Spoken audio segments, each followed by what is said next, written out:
তো এখন একটা মাছ রান্না করব। ওইটা হয়েছে সাগরের কোরাল মাছ। বন্ধুরা, আপনারা তো জানেন স্থানীয়রা সাগরের মাছটা একটু বেশি খায়। তো আমি আজকে সাগরের কোরাল মাছ রান্না করব। ডাকনা কোথায়, ডাকুন কেমন হয়, কারণ পরিবার হচ্ছে সবার আগে।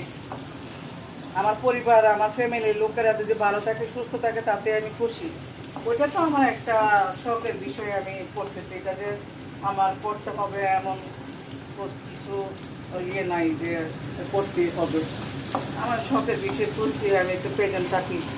শখের বিষয়ে আমাকে এখানে আসা হচ্ছে, আমাকে কিছু একটা করতে হবে, এটা যাওয়া কিন্তু আমার পরিবার সবার আগে।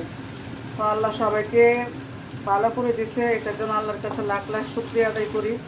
কারণ বিগত দিনগুলোর কথা মনে করলে এত খারাপ লাগে যে আল্লাহ মানুষের যে কখন কোথায় নিয়ে কিভাবে যে কী করে একমাত্র আল্লাহ জানে। মানে আমার ফ্যামিলির মধ্যে এমন একটা অবস্থা দেখা দিয়েছিল যে একজনকে এক গ্লাস পানি দেওয়ার মতো মানুষ নেই। মানে এক এক রুম এক একদম সিরিয়াস হয়ে শুয়ে আসছি।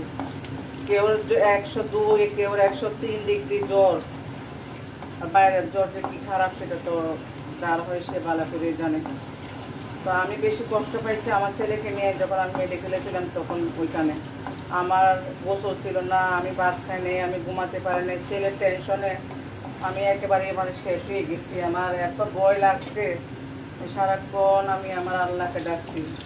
আর কত টাকা পয়সা কত কিছু যে ওকে মানে দান সজ্জা করছে শুধু ছেলের জন্য। কী করবো, করতে হয়। যাদের আত্মীয় স্বজনের বেশি আছে বা ছেলে মেয়ে বড়, তাদের কোনো সমস্যা হয় না, একজন না একজন সহযোগিতা করে। কিন্তু আমার ছেলে মেয়ে তো ছোটো, মানে আমি ছাড়া ওদেরকে কেউ মানে কিছু করতে পারে না। আমাকে সব কিছু করে দিতে হয়, খাওয়াই দিতে হয়, ওষুধ দিতে হয় টাইমে টাইমে, মানে জ্বর মাপতে হয়। মানে কি বলবো, মানে আমি ছাড়া যেন আর কেউ না, এরকম একটা দুনিয়াতে আমি বসবাস করতেছি চারপাশে। যখন ভালো হয়ে যায় তখন আমরা পরিস্থিতির কথা বলে যাই, খারাপ পরিস্থিতির কথা, কিন্তু আমি বলি না। আমার প্রতিটা মুহূর্তে মনে পড়ে এত কষ্টের কথা কি বলা যায়। আমি কিন্তু ওদেরকে টানাটানি করে আমি নিজে অসুস্থ হয়ে গেছি, সুস্থ হয়ে পড়ি না। এবার কেন যেন একসাথে সবাই অসুস্থ হয়ে পড়ছে, এই জন্য কষ্টটা বেশি হয়েছে।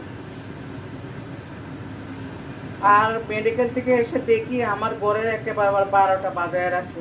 আমি আজকে 3 দিন হয়েছে আসছি, 3 দিন ধরে আমি শুধু ঘরের কাজই করতেছি। মানে আমার সমস্ত ঘরে এমন এলোমেলো করছে আমার